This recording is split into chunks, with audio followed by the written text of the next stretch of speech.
know my transgressions.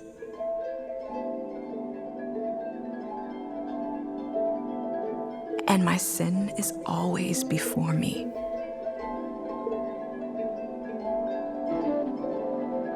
Against you, you only have I sinned, and done what is evil in your sight. So you are right in your verdict, and justified when you judge. Let me hear joy and gladness.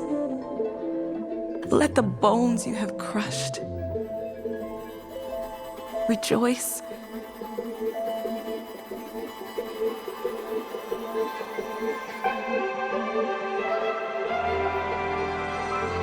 Create in me a pure heart,